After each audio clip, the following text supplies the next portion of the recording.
Good day mga kabungoton, TV Swertres.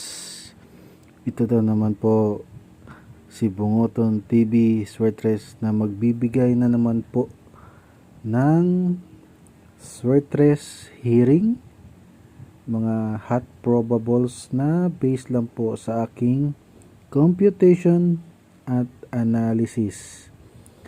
So, ibig sabihin po, hindi po ito nangangahulugan na sure win dahil wala pong sinong tao po ang makapagsasabi kung ano man ang magiging resulta sa bawat draws.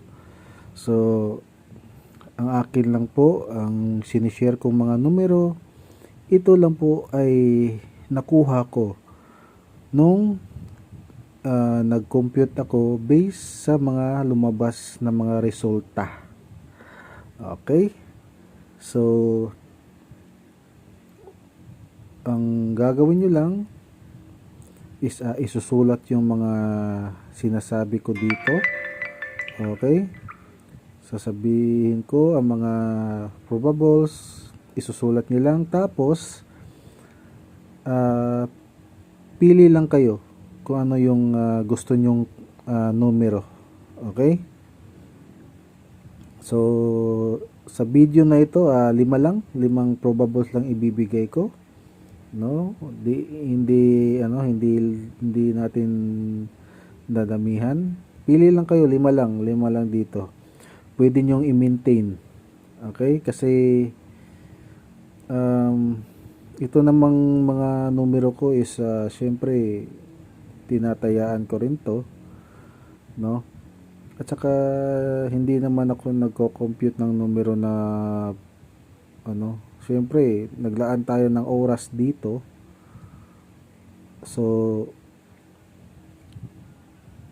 ginagawa ko talaga ng mabuti yung pag-compute, pag-analysis. Okay? Ginagawa ko talaga yung best ko. So, sana may may nag-message sa akin kung sana may tutorial daw. Sana gagawa daw ako ng tutorial paano ako mag-compute ng numero. No? So, sige, pero ito na lang. Kasi pag itinuro ko sa inyo kung paano mag-compute ng numero, ibig sabihin nun, lifetime na yun. Diba? Lifetime na yun. Na alam nyo na marunong na kayo pag itinuro ko sa inyo paano mag-compute ng numero. No? So, gagawin ko lang yun, gagawa ko ng tutorial pag aabot ng 1,000 subscribers ang aking YouTube channel. Again, kapag aabot ng 1,000 subscribers ang aking YouTube channel, gagawa ako ng video kung paano ako nagko-compute ng numero. Okay? Possible din. Bonus, baka ipakita ko rin ang mga ginagamit kong angle cards. Yan kung aabot ng 1,000 subscribers ang aking YouTube channel. Okay? So, sa mga followers ko dyan, ang gagawin nyo lang is isi-share nyo tong YouTube channel ko sa mga tumataya dyan. Okay? I-share nyo ang aking YouTube channel. Okay? At saka plan ko rin pag aabot ng 1,000 gagawa ko ng community. Community na ang nasa grupo na yon is yung mga solid subscribers ko lang dito sa YouTube. So parang pasasalamat ko na rin sa inyo yan sa pagsuporta. ano ba mangyayari sa loob doon sa aking YouTube channel na community. Panigurado, lahat ng numero ko makikita nyo. At sasabihin ko rin sa inyo saan doon ang mga hot probables. Okay? So, yun yung mangyayari sa ating community. Sa ating group chat. Okay? So, 011.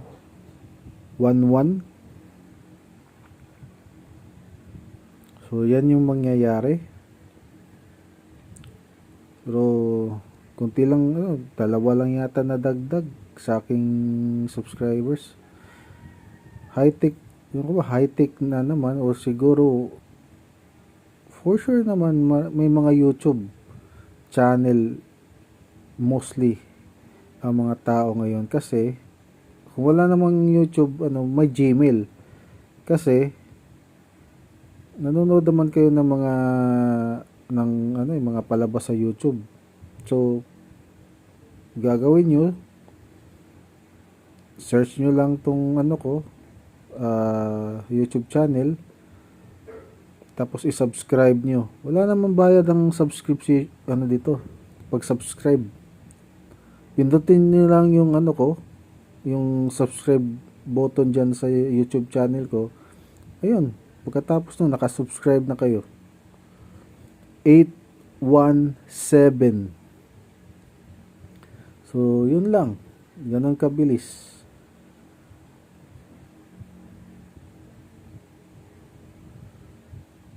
So, sana i-share nyo rin yung ko. Kasi, may mga ko dito na nanghihingi ng numero. Nanghihingi ng mga numero eh. So, ang akin lang, dapat, din tayo.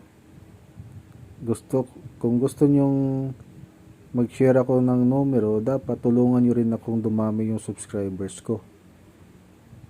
Okay? Paabuti natin ng 1,000 subscribers itong YouTube channel ko. Pasok lahat kayo sa group chat community. At walang bayad yun. Again, walang babayaran. Okay?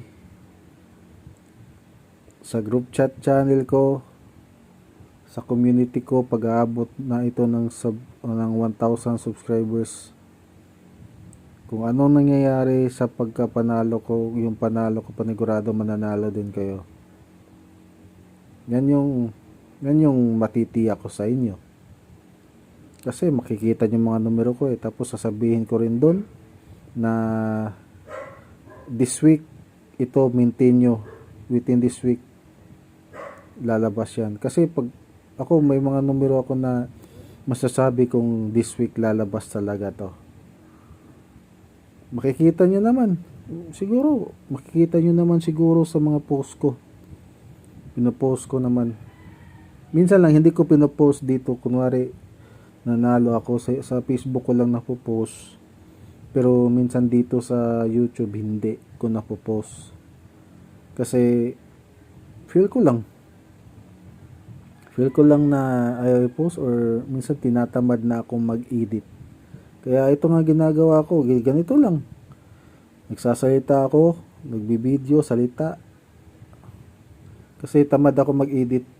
Kaya minsan hindi ko nasasabi na minsan hindi ko na lalagay dito na nanalo pala ako. Okay? So, 352.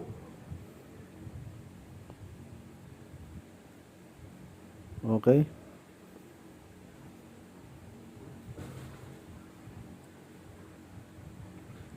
So, habang ginagawa ko to, tinitignan ko rin yung tawag nito. NBA. Mahilig kasi ako sa NBA. Kaya ito, grabe. Grabe yung mga score.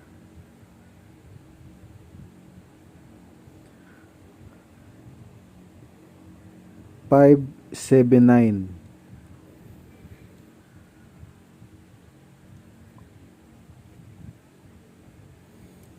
Ang ano lang talaga, ang advantage lang talaga pag nakasubscribe ka dito sa aking YouTube channel.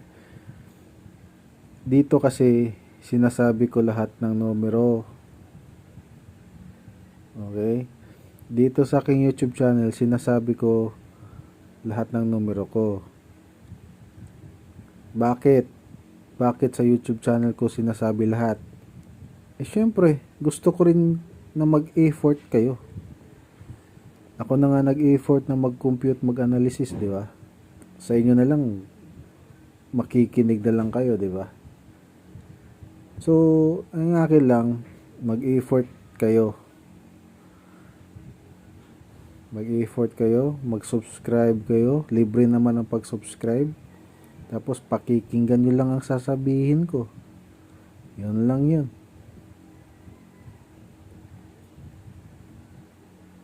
Kasi sa mga nakakaalam, apat na angle cards tinitignan ko bawat araw. Inaano ko yan sa tawag nito, sa resulta. Binabangga ko yan sa bawat resulta. So, isipin nyo na lang kung hindi kayo sanay mag-compute ng mga numero sa angle cards. Baka puputok yung mga ugat nyo dyan sa utak nyo. Ako kasi nasanay na. Nasanay na rin kasi ako sa pag-compute. Kaya alam ko na kung saan ako mauuna, saan ko ibabase. Pero hindi ibig sabihin no na talagang master na ako ha. Hindi. May tumatawag sa akin na master na sa ano, pero hindi talaga. Never kong iisipin na magaling na ako dito sa pag-compute. Hindi ko ipapasok sa utak ko yan. Bakit?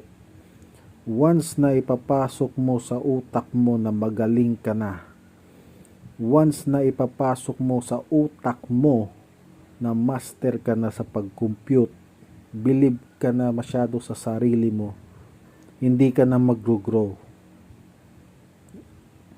Hindi ka na mag-grow dyan. Kasi believe ka na sa sarili mo eh. No? Kaya, hindi ko talaga hindi ko talaga ilalagay sa utak ko yan. Okay? Kasi naniniwala ako na araw-araw tayong may natutunan.